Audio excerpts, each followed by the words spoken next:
So right now, I want to take you through one of my recent journeys studying Die Vernon's Triumph. I've always wanted to be able to perform that beautiful table effect in a stand-up environment. Now, when I say stand-up, I don't mean walk around where the trick happens down here. I'm talking stand-up where it happens in front of a live audience, 200-300 people at best. And as you saw in the show last night, it's got a great response. How do we do this? Very simple. This deck is in memorized order. You take the cards out, and I set it up quite interestingly by saying to the audience, you've all seen people do card tricks at one time or another. While I'm talking, I'm just doing a casual overhand shuffle.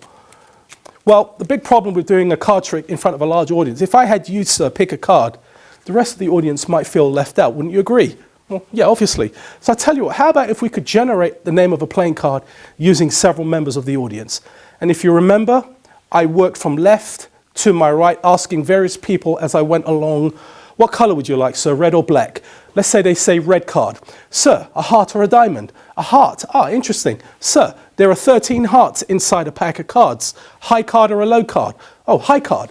Right, do you want to include the ace or not? No, so we're talking 7 up to a king? Yes, I'm making this up as I go along. So, and I go to one final person, with the exception of the ace, which high card in the heart range would you like? Let's say the 4 of hearts. I instantly think 29, because in the 29th position is my stack.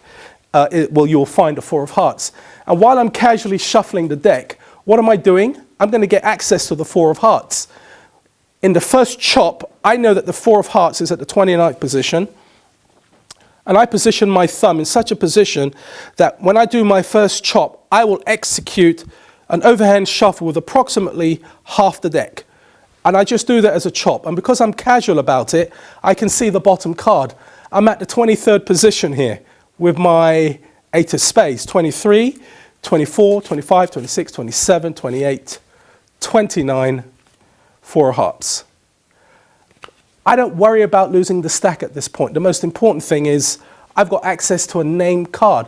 I now go into the presentation where I talk about the variety of different shuffles. I've just shuffled the 4 of hearts to the bottom. As I say to the audience, this is the overhand shuffle, which everyone seems to be using, which gets a good laugh. I'm a bit of a world traveler, and I notice people in the Far East like to do things the long way around. It's the overhand shuffle done lengthwise. We call this the Hindu shuffle. I've still got the 4 on the bottom. There are many card players who believe that giving the card a few cuts shuffles the deck. It doesn't, it just moves the cards around. But I'm going to do a double undercut to bring this card back to the top while I say that line of patter. Just by cutting a few cards, I cut that 4 of hearts back to the top. I now go into the bits of patter where I talk about being at a private party, meeting a mathematician who showed me the perfect shuffle. And here, this is the first part of the methodology. I split the deck in half, I do a perfect in faro, and by doing this, I now get to present Triumph in a most spectacular way by setting the audience up, by doing a giant fan. Look at the posture, look at the physiology, look at the way that you can pose with the cards. I was very impressed by Channing Pollock when he did his card fans and how he was able to maintain perfect physiology, perfect posture while doing these beautiful card fans. He'd look at the audience for a beat, he'd look back, he'd turn his body, he'd gather up the fan, and in this case, I do a waterfall shuffle. Now, I need to stop here for a second. The critical part of this method I will not be able to explain, and I'll tell you why. It's a download. This is one time where a download is really justified in this trick, because I'm going to be making use of a download of a false pharaoh shuffle created by Homer Leewag. I'd like you to visit the Theory 11 website and download Homer's brilliant false pharaoh or Filipino false shuffle if you want to do this trick. So you're going to need a memorized deck, you're going to need to work on your estimation, but you're also going to need this false shuffle, because what's going to happen now is, watch this. When I split the deck in half, I split just below center, and I flop this packet over and take it underneath the cards in my right hand, side jog, so that I can show the audience with the cards facing in the opposite direction to each other, the mathematician showed me the chaos shuffle. And now you do a pharaoh shuffle where the face-up section gets pharaohed into the face-down section. Now I can do a legitimate Jennings-Goodwin display. Watch this.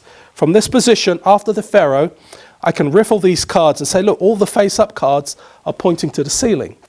I turn my body as the left hand takes the entire unit, and I can release all the face-down cards and show the face-down cards pointing to the floor. For the benefit of the audience at the back, I make a giant fan. How cool is this? This giant fan replaces the ribbon spread that would normally be done on the table, which is perfect for the context of a table routine. But for a stand-up routine, this is spectacular. We've got total chaos here. Now watch this. For those of you that know the false Filipino shuffle, I gather up the spread like this. The audience see the cards in this position. Pay attention to my right thumb.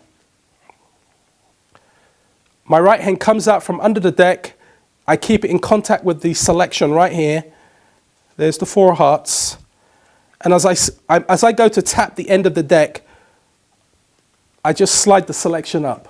But the cards are still interlaced together. It is at this point I go into the false Filipino shuffle, which perfectly mirrors the legitimate waterfall after the normal pharaoh shuffle. It is at this point you execute Homer's brilliant shuffle. Now, because of what happens,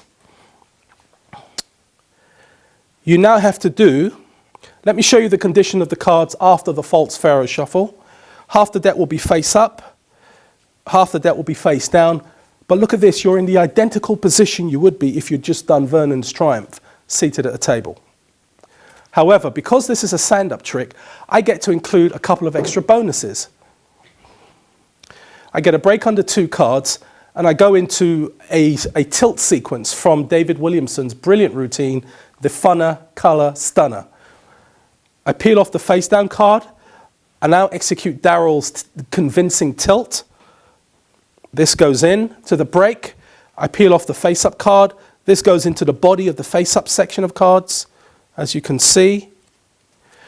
And as I peel off one more card, I set up for another tilt.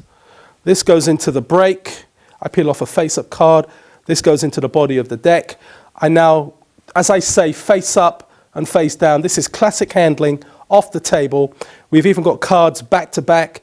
And here I cut right at the back-to-back junction.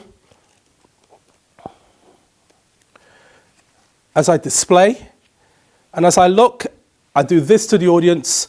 As the hands drop, this packet gets flopped and placed onto the cards in the right hand as I square these cards up. Now, I want to add a little bit more smoke to this routine, which is why I have these giant plastic cups. This routine was inspired by Steve Bedwell's fantastic routine, Shake, Rattle and Roll, using the pot noodle cups and an invisible deck. And I want to give thanks to Steve because this inspired me to come up with a stand-up version for Triumph using a regular deck. So all I do now is drop the deck into the cups. I cover it with the other cup. As you know, nothing happens to the cards once you start shaking them. And you can put a lot of action and animation into this. Really play with it. And you remember we had a card chosen at random? Spectator says, you chose a red card, didn't you? And you start shaking the cards up. You went for a heart, sir. And you went for a high card, wasn't it? Whatever it was. Shake. And then you named the card. We ended up with the 4 of hearts. And then you invite the gentleman up on stage. You take the cards out. Show the cups to be perfectly normal. And when you spread the cards out, he will see from his point of view that all the cards are facing the right way. And lo and behold, it is the 4 of hearts. And you've got a regular deck that you can now continue with for whatever routines you want to do next. That is stand-up Triumph.